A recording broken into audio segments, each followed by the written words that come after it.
Hi, Mr. Sato here. I'm going to help you write a business letter. There are few skills you can learn in an English class that have a more obvious practical use than the writing of a business letter. No matter what your career as an adult, I promise you, you will have to write business letters. Business letters aren't just written by people who wear suits and work in an office. You might have to write a cover letter when applying for a job, or write to a manufacturer to ask that they honor their warranty for the electric scooter you bought, or you might have to apply for a grant for your work as a fine artist. Even in these times of electronic communications, business letters are still hanging in there. For this assignment, I'm going to have you write one. And I have my own preferences, so I'll let you know if I'm teaching you something that might be different from a textbook. So here's what one looks like. There's more than one style, but I'm going to teach you the block style because in the US, it has become more common than the modified block style, which looks like this. This is the style I learned as a teenager back in the Paleolithic era. See how some of the lines begin in the middle of the page? It has a nicely balanced look. You'll still see that sometimes, but that isn't done so much anymore. Now, with the block style, people just make everything flush left, like this. It's easier. Don't indent anything. Notice also that all of it is single-spaced, with a skipped line between paragraphs. So up top here, you have your street address, a skipped line, and the date. This is called the heading. It might seem logical to put your name up here, but don't. In standard business letter format, you don't put your name here. That goes at the end of the letter only. If you want to include your phone number or email address, that can go in your heading too. Next, you put the name and street address of the person you're writing to. That's called the inside address. Reference books I've seen say to skip one line below the inside address, but I like 2 or even 3 skipped lines between the inside address and what comes next. I think it sets off all this geographical information up here from the actual content of the letter, the part that matters most. That's where people actually start reading. All right, so below the inside address is the salutation, Dear So-and-so. If you don't know the name of the person you're writing to, like if you're writing to the customer service department for a big company or something, you write, Dear Sir or Madam. People sometimes use to whom it may concern, but this is kind of outdated and should be avoided. You could also use the title of the person, like Dear Customer Service Manager. It would be great, though, if you could look around online a bit, or make a call and find the actual name of the person who will be reading your letter. Then you can address it to the actual person, always using the respectful honorific like Mr. or Ms., Doctor or Senator, but that isn't always possible. So then you have to go with Dear Sir or Madam. And follow that with a colon. That's these 2 dots here. Don't use a comma like you see in personal letters. Now, skip one line and begin your letter. The organization of a letter is like most things you'll write. It has an introduction, a body, and a conclusion. In the introduction, don't start by telling the whole tragic story of your broken electric scooter before telling the reader what it is you want. In the introduction, just say in a few words why you are writing. My electric scooter broke last week, and since it is still under warranty, I would like to receive a new electric scooter. Or, I would like to be considered for the position of video game tester. It's kind of like a thesis and an essay. Get to the point clearly and immediately. People are busy and will start skimming if you get wordy. One-sentence paragraphs may not be appropriate in an academic essay, but they are perfectly fine in a business letter. Skip another line now to create a second paragraph and give the important details. Here, too, you want to be concise. That means to say what you mean in as few words as possible. Leave out the inessential details.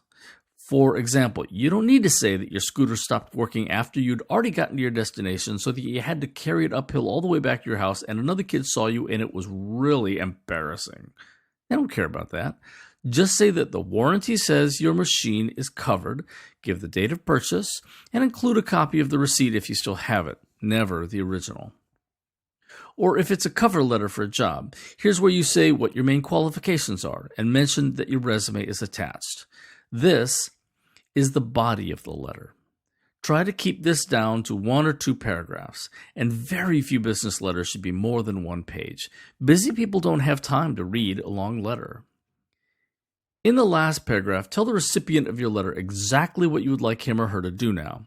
This is where you push your reader into doing the thing you want.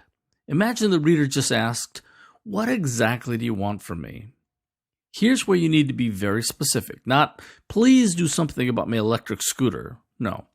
What exactly do you want this person to do right now? Try, "Please send me instructions on how I can get a replacement scooter immediately. Email is the best way to get in touch with me." Get it? Clear and specific. Not, "I really want to be considered for this job." You've already said that. Instead, try, "I will call you later this week to make sure you got this letter. I look forward to hearing from you at your earliest convenience." See, now your reader knows you are going to politely remind him or her about your request if he or she decides to ignore you. You aren't going away until you get what you want. And the language I'm using is so generic that you could copy my words exactly and it would be fine. I don't think anyone would consider it plagiarism. I certainly wouldn't. Then end with something polite like that, "I look forward to hearing from you," or "Thank you for considering me for this position." Never be rude or threatening in a business letter unless you want it thrown in the trash can. Now, at the bottom of the letter, there's the complimentary closing. Sincerely is good. Respectfully is good. There are lots of old-fashioned sounding closes like "very sincerely yours," but unless you're applying for a job in a 19th century theme park, I'd stick with sincerely or respectfully. Do not use personal sounding closings like "love" or "yours truly." The reader of your business letter is not your friend. He or she is someone you're doing business with, so sound businesslike, unless you want to sound all creepy and stalkerish. Then skip 3 lines, type your name and your title if you have one that relates to the matter at hand. That's called the signature. Now you're done, unless you're sending a copy of your letter to a third party, like the Better Business Bureau. Then you'd skip a couple of lines and type CC: Better Business Bureau. That'll get their attention. By the way, CC means carbon copy. You can go ask your grandma what that is. Speaking of typing, use a really conservative business-like font like Times New Roman or Helvetica if you want to be taken seriously. Never use script fonts or decorative fonts, which would be like a lawyer wearing Mickey Mouse ears while trying to argue a case in court. Now, when you print a letter, sign it in ink right here, below the complimentary close and above the signature. Okay, so that's it for the format and organization. It's time for you to write your letter.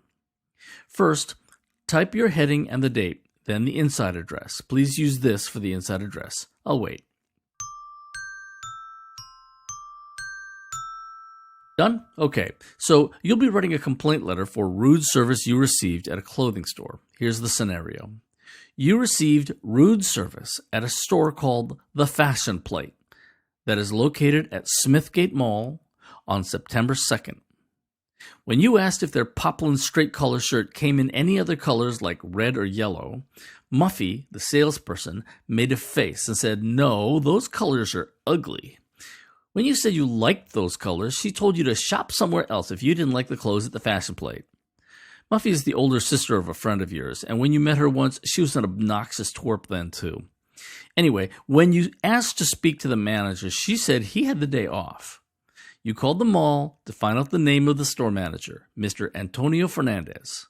So your assignment is to write a complaint letter to Mr. Fernandez that is likely to get results. Remember, in the first paragraph, say why you are writing. In the second paragraph, give only the important details. Be concise.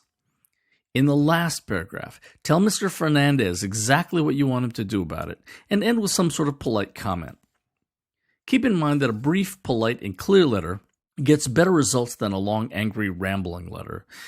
If your teacher so chooses, you could then write a letter to yourself from Mr. Fernandez, telling you what he will do about your complaint.